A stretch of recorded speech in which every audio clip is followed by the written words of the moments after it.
Ah man, this machine needs 220 volts and all I got is 120 volt outlets. What am I supposed to do? I got no options here. I can't plug this in. Oh well, that could be a problem anyway. Guess I better fix that.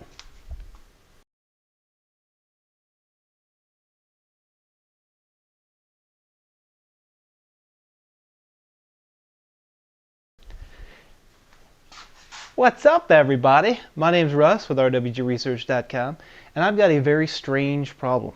Actually, it's probably more common than most of you might think. So I just moved into this place. I have this milling machine here that runs on 220 volts. It does have a three-phase converter, but it's all running on 220 volts and I don't have a single 220 volt outlet. Now, I could install one if I knew what I was doing. However, the panel is completely full, so I can't even do that. So I'm going to show you today how you can get 220 volts as long as your house is 100, or as long as the incoming line is 220 volts, and I'm on single phase here. So in America, we got 120, 125 volt outlets all over the place. And if you do it right, you can connect two different outlets that are on the opposite phasing to generate your 220 volts. So let me show you how that works. Alright, so before we go ahead and start screwing around with this, first of all, if you do this, it's at your own risk. Second of all, you're going to be connecting things which normally aren't connected in this manner. So just be aware, this works, but ideally install a 220 volt outlet. But for me, I know what I'm doing, so I know this is going to work. Now, the first thing you need to understand is how the system is set up. So you have the line coming in from the telephone pole or from the power pole. There's a transformer here converting higher voltage down to a lower voltage. So this is 220 volts, and this area right here is your breaker box. Okay? And your breaker box has got two lines coming in. This is 120 volts and this is 120 volts. And so if you look at the phasing, all right, if this is the sine wave, I know it's a poor sine wave.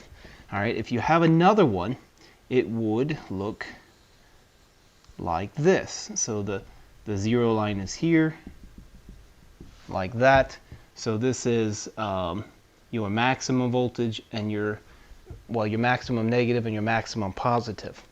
So what you're looking at, and then your ground is going to be somewhere in here. So what you're looking at is you've got 240 volts AC across these two lines. So conventionally, they tie one of these phases to the small prong on your outlet, and the big prong on your outlet goes over here to neutral, which is actually tied to ground inside your breaker box. And so you measure from this point to this point, and you'll get 120 volts. If you measure from this point to ground, you'll also measure 120 volts. So this is one outlet, and this is going to be another outlet. Now, as long as these two outlets are on the opposite phasing, okay, so if you measure from, in this case, this will be ground or neutral, okay, and if you measure from here, let's say here to here, you're going to measure 125 volts. But if you were to measure from here to here, you will measure 240 volts. Okay, so what we're actually doing is we're grabbing the hots coming in, which is where you normally connect your 220 volts, into an outlet, right? So if we had, can you see way down here? I guess you can, but if we had another outlet down here, all right, the big old 220, they would be connected to the lines just like this. All right, so if I measured from here to here, so from neutral to a hot, I get 120. If I measure from neutral to hot on the other side, I get 120. However, if I connect across the two phases, I'm going to get 240.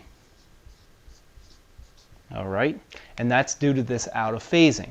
So what we're going to do is we're going to take a meter and we're going to go around and we're going to meter outlets in the shop here and find two of them that when I connect the small prongs, I get 240 volts, and then I know that those two are out of phase in the panel. Now what you got to be careful about is there is, okay, a breaker here. And these breakers, if this one is 10 amps, all right, and this one is 15 amps, then you got to be careful because you got these on different amp ratings. You'll probably be okay. However, it's best to find and make sure they're on the same amp rating. That's pretty difficult to do, but we'll move forward and go try to meter some outlets. All right, because I know that this outlet is tied to the same power source, I'm going to go ahead and plug these two in, okay? And we're going to get roughly 125 volts AC on the meter here. Okay, now if I go from the hot to the hot, I should basically get 0 volts, which I do. That's because those two outlets are tied to the same thing and they're in phase. So now let's try to find two different outlets in the shop that give us 240 volts when we plug them both into the hot. Alright, so I've got my meter set on AC still, and I've got this outlet right here, and I've also got this outlet over here. So I'm not sure if you can see that, or if you can see that I'm even plugged in. But here I have 247 volts, so 240 volts. Alright, so there it is, 247. It's a little high, but that's okay. It's 240 volts. It always fluctuates a little. We've got this thing plugged into the hot of this outlet and the hot of that outlet. So we know that we've got 140 volts across those two. So we're going to go ahead and make up our wiring. Alright, so for the side of the mill, in my case, this equipment is a milling machine, I am going to be using just the cord that I've got already wired, and I know how these are wired. Black and white are the two hot, and ground is my neutral or my ground. So for this, I'm going to use one of these. Alright, this is a, what is that, 20 amp? That's a 20 amp, okay, 240 volt, 250 volt max. Alright, this is a 6-20P, and it has just a backing on it like this. And what I'm going to do is I'm going to connect these two prongs right here are going to be my hot, and then ground. Okay. Now if I ever move to a place that has an actual outlet, I can put an outlet in like this. This prong at an angle actually represents the 240 volt orientation. So I'll go ahead and wire this one up. Now when we wire these two up, what we're going to be able to do is connect either one of these to either side we want. And we definitely don't want the high voltage or the line side to be connected to these two prongs going into our wall outlets, because then we have exposed power at all times. So make sure you put the female side on the side being plugged into your wall outlet.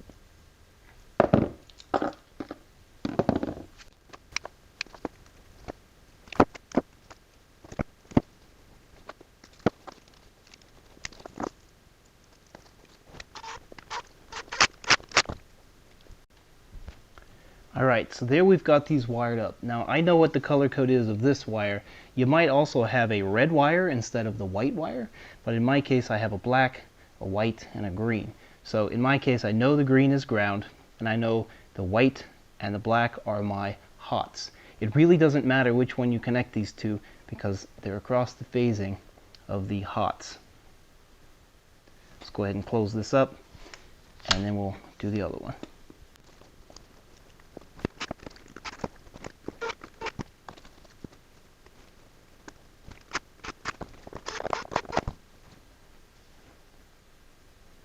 Alright, so for the other side that I'm going to be plugging into the wall, because I don't have too much distance between the two, I actually have these power cords right here. These are standard power cords that you find for a computer, and the reason I'm going to use these is because I know they're rated. Alright, if I look really closely, these are rated for 15 amps, alright, at the right voltage.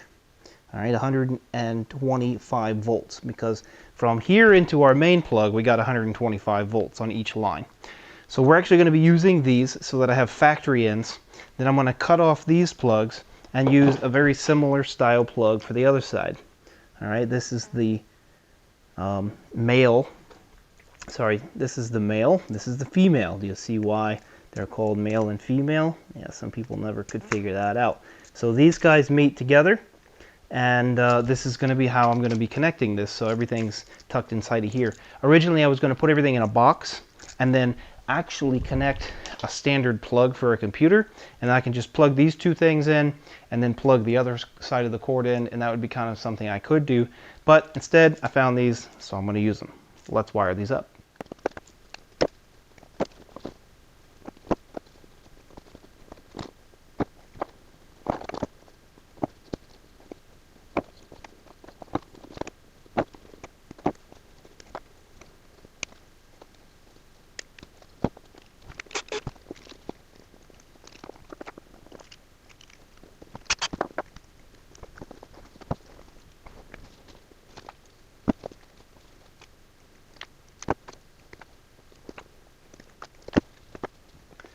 Now, if you're not sure which wire goes to which prong, you can take your ohm meter or your continuity meter and you can check and make sure you get the right prong connected, because if you get the wrong wire connected, this won't work.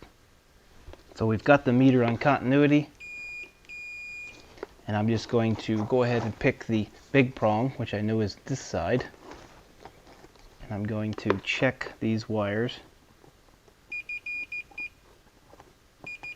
Alright, so the brown one, in my case, is the hot. I will go ahead and check the other one, just to make sure both these are the same wiring scheme, because I have two different cords, and they are. So in this case, the prong that goes to the neutral, which is the one that is the bigger side, we are actually not going to use it at all. So I'm going to cut it off completely.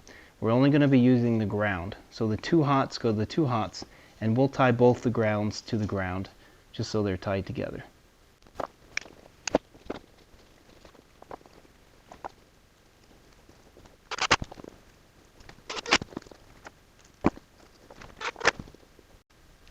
Now in my case, I'm not too concerned about cutting the neutral wire short and just leaving it there.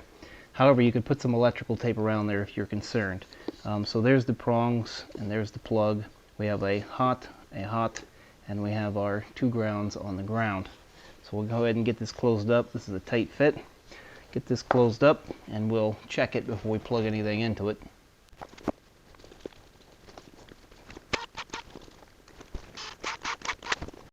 There we go. Finished. So, alright, so there we go. We're all plugged in. We have our two outlets, or two prong plug. What are these called? Oh yeah, these are males. We got the two male ends that are going to go in the wall. We got that plugged into the female, okay? So this is our adapter. And then we've got our 220 volt plug here that goes to our single into there. Now what we're going to do first, before we plug anything in, we're going to go ahead and test this, okay? So we'll go ahead and plug this guy in. And we'll go ahead and plug this guy in. Okay, so if I did everything right, we should have the right voltage. Let's go ahead and check it with our meter. Now, in case you accidentally get the wrong wires, it shouldn't hurt anything, because you're just going to be, you know, neutralizing things, because it's just going to be connected to 120 volts instead.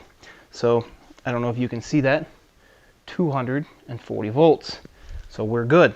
So now, I'm going to go ahead and plug the machine in. I don't think it's turned on. We're about to find out. Ah, I did it. Let's go see if it runs. So there it is, plugged into the two outlets. Now let's go over here and hope that everything works. I got the milling machine off. Oh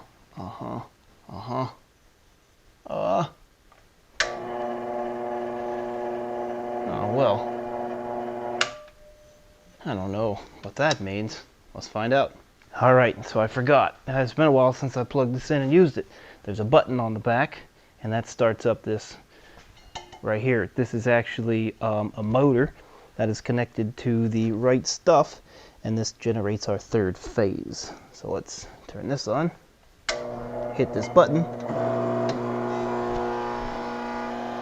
and we're running.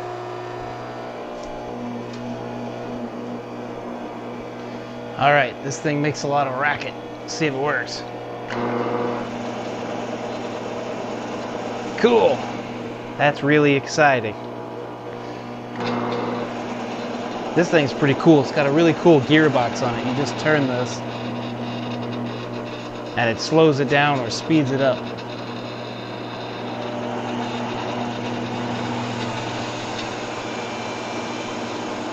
Awesome.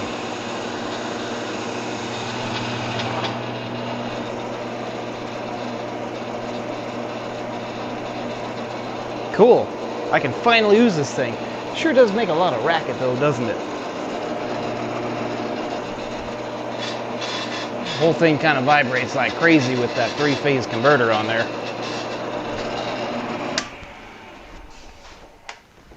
Alright, well that is how you take I don't have a 220 volt outlet and sort of create one without modifying anything in your house. Now, if you do this, you do it at your own risk. I know what I'm doing, so if you don't feel comfortable, find somebody that is comfortable and let them do it. Yes. Now it's time to cut some stuff, which I'm not going to do in this video. Thanks for watching. God bless. Read the Bible more, and I'll see you later. Woohoo!